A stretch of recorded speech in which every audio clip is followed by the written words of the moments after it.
ఈ రోజు సంక్రాంతి పండుగ. మీరందరూ వెళ్ళి నది స్నానం చేసి జాగ్రత్తగా రండి. అలాగే అందరూ కలిసి నది స్నానము చేసుకొని వద్దాం.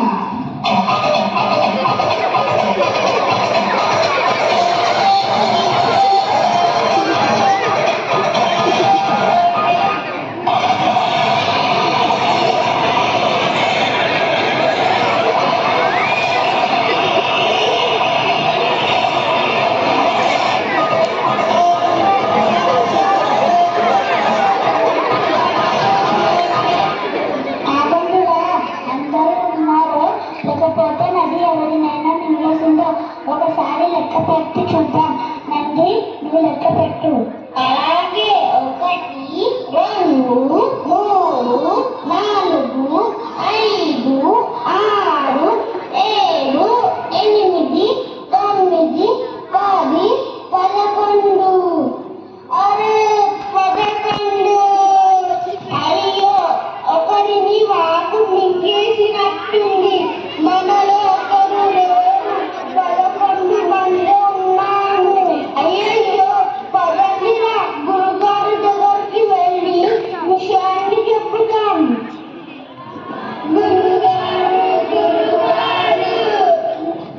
ఏమైంది? ఎందుకలా గొడవ పడుతున్నారు మీరందరూ? గురుగారు, మేము నది స్నానానికి వెళ్ళినప్పుడు మాలాకరిని నది మింగేసింది. 11 మంది ఉన్నాము.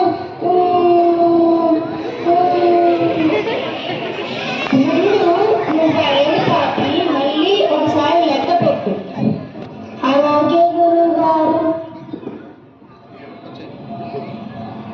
11 మంది ఉన్నాము. వచ్చినట్టే ఉంది మీ తెలివి. మిమ్మల్ని మీరు లెక్క పెట్టుకోకుండా మిగిలిన వారిని లెక్క పెడుతున్నారు. అందుకే ఒకరు తక్కువ వస్తున్నారు. నిన్ను కూడా కలిపి లెక్క పెట్టుకుంటే అందరూ ఉన్నారు. ఎవరిని నది మింగలేదు. అవును గురుగారు, మన గురుగారు చాలా తెలివైనవారు. సరే సరే, ఇక తయారవ్వండి. ఈరోజు సంక్రాంతి పండుగ కదా, మన ఇంటికి పెద్ద మనుషులు వస్తున్నారు. దానికి కావాల్సిన ఏర్పాట్లన్నీ చూసుకోండి. పని మీద నేను పక్క ఊరు వెళ్ళొస్తాను. వచ్చేసరికి ఆలస్యం అవుతుంది. ఇంటిని జాగ్రత్తగా చూసుకోండి. అదే గురుగారు, పెద్ద మనుషులు ఇంటిని మేము చాలా జాగ్రత్తగా చూసుకుంటాము.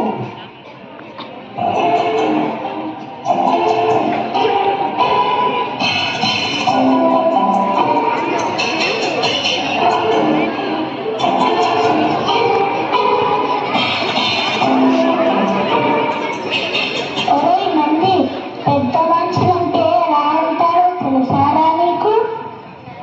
పెద్ద మనుషులంటే పెద్దగా ఉంటారు. రండిరా, కాసేపు కనుగొందాం.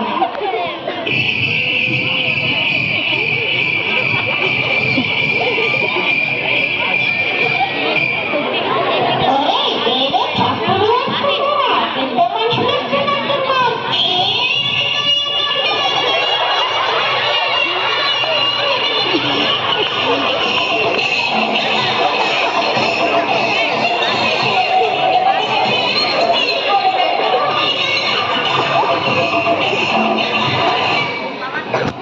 రండి రండి, దయచేయండి.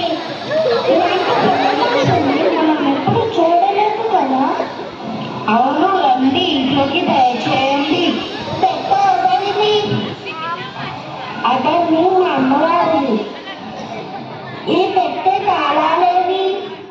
ఇందులో ఏమున్నాయి? ఇందులో పట్టుబట్టలు, నగలు, ఆభరణాలు ఉన్నాయండి. ఎందుకు వెళ్ళి చెప్తున్నావు? బద్దకాసులతో అబద్ధాలు చెప్పకూడదు. అలాగైతే పెట్టె తాళాలేవి? పెద్ద మనుషులు తాళాలు అడుగుతున్నారు. తీసుకొచ్చి ఇవ్వురా. నేనేమన్నా అడిగి ఎట్లా చేస్తున్నా చూడరా? పెద్ద మనుషులు అంటే ఇంతే.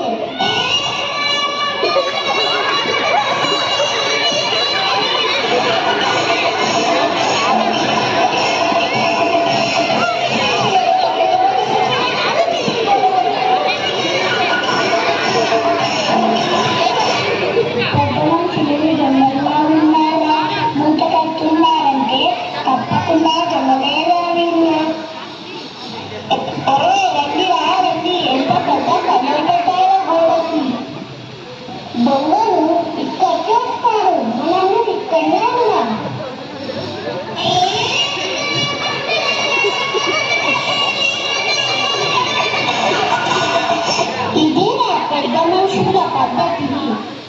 రా పెద్దలొచ్చిరా.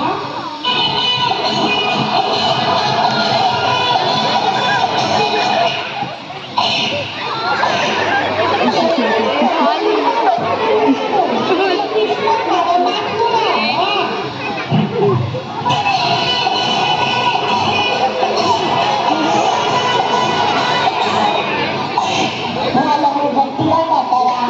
గురుగారు, మీరు చెప్పిన పెద్ద మనుషులు దొంగలు. నేను వారిని బంధించాను. మీరు అమాయకత్వంతో చేసే పనుల వల్ల ఎప్పుడూ మంచే జరుగుతుంది. ధన్యవాదాలు.